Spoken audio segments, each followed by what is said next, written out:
Seni әрдайым үш нәрсе бақылауда.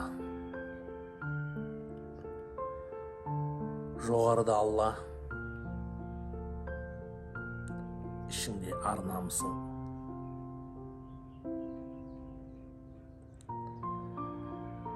Сыртыңда адамдар. Соны еш уақытта ұмытпа.